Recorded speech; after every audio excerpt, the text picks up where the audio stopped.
Okay, last topic है हमारे पास chapter 2 का, mathematics as an integral part of scientific process. Integral का यहाँ पे मतलब है ज़रूरी। मैथमेटिक्स जो है वो हमारे पास एक ज़रूरी पार्ट होता है साइंटिफिक प्रोसेस में। जब भी हम साइंटिफिक प्रोसेस कोई कर रहे होते हैं उसमें मैथमेटिक्स एक हमारे पास ज़रूरी पार्ट होता है। Biological method also involves the use of applied mathematics to solve biological problem. जो वो यहाँ पे वो कह रहे हैं जो बायोलॉजिकल मेथड है उनमें हमेशा क्या किया जाता है कि अप्लाइड मैथमेटिक्स कौन सी मैथमेटिक्स होती है जिसमें हम फार्मूलाज की मदद से अपने जो प्रॉब्लम्स होते हैं उनको सॉल्व करते हैं, ठीक है, उसको हम यूज़ करते हैं टू सॉल्व बायोलॉजिकल प्रॉब्लम। अपने बायोलॉजिकल प्रॉब्लम को सॉल्व करने के लिए major biological problems in which knowledge of mathematics is used include gene finding, protein structure and protein interaction. वो कह रहे हैं कि मेजर बायोलॉजिकल प्रॉब्लम जिसमें हमने मैथमेटिक्स की जो नॉलेज है उसको यूज़ किया वो कौन से थे? जीन फाइंडिंग, जीन को फाइंड करने के लिए कि कौन से ऑर्गेनिजम्स में कितने नंबर्स ऑफ जीन्स हैं। इसके अलावा प्रोटीन के स्ट्रक्चर में मैथमेटिक्स के रूल यूज़ होते हैं। इसके अलावा प्रोटीन इंट्रैक्शन यानी प्रोटीन की आपस में जो इंट्रैक्शंस होती हैं उनमें भी इस तरह के मैथमेटिक्स के जो रूल्स हम यूज़ की जाते हैं एट्सेट्रा। यानी ये एग्जांपल्स थी, ये वो कुछ बायोलॉजिकल प्रॉब्लम की एग्जांपल्स थी जिसमें मैथमेटिक्स के रूल्स को यूज़ किया जाता है। Bioinformatics refers to the computational and statistical techniques for the analysis of biological data. Okay, bioinformatics एक बायो की फील्ड है, ठीक है, ये वो फील्ड है जिसमें हम कंप्यूटर्स के थ्रू जो बायोलॉजिकल जो प्रॉब्लम्स हैं उनको हम सॉल्व करते हैं, ठीक है, कंप्यूटर की हेल्प लेकर।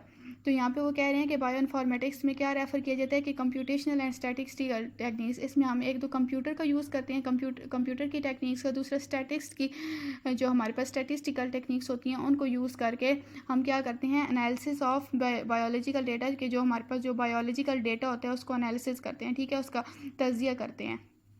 ओके, ये हमारे पास चैप्टर एंड हो गया है। अब हम नेक्स्ट इसकी एक्सरसाइज करेंगे। मल्टीपल चॉइस हमारे पास, which one of the following is a correct sequence in biological method में इनमें से कौन सा करेक्ट सीक्वेंस है, ठीक है। ये हमारे पास 4 ऑप्शन दिए हैं। A observation, hypothesis, law and theory. B हमारे पास hypothesis, observation, deduction and experimentation. C है observation, hypothesis, deduction and experimentation. और डी है हमारे पास law, theory, deduction and observation. It's correct answer is C, observation, hypothesis, deduction and experimentation. Second है हमारे पास, which one of these is not a characteristics of hypothesis. Hypothesis के आपने characteristics पढ़े हैं, इनमें से ऑप्शन दिए गए हैं कि कौन सा हाइपोथेसिस का करेक्टर नहीं है। Must be consistent with all available data, must be testable, must be correct, must take predictions. इसका जो करेक्ट आंसर है मस्ट बी, सी वाला ऑप्शन है, मस्ट बी करेक्ट, यानी ज़रूरी नहीं है कि उसका करेक्ट होना, यानी उसका करेक्ट होना ज़रूरी नहीं है हाइपोथेसिस का। 3 है हमारे पास, at which point is a biologist most likely to use reasoning. कौन सा पॉइंट होता है जिसपे बायोलॉजिस्ट या वो रीजनिंग को यूज़ करते हैं? While taking observation, during hypothesis formulation, during data organization and none of the above. इसका आंसर है बी, ड्यूरिंग हाइपोथेसिस फॉर्मुलेशन, यानी हाइपोथेसिस बनाते वक्त। 4 है हमारे पास, hypothesis is hypothesis must be testable to be scientifically valid being testable means। वो कह रहे हैं कि hypothesis को एक ऐसा होना चाहिए must be testable कि हम उसको testable यानी एक hypothesis को testable होना ज़रूरी है कि हम उसको टेस्ट कर सकें, एक्सपेरिमेंट्स कर सकें।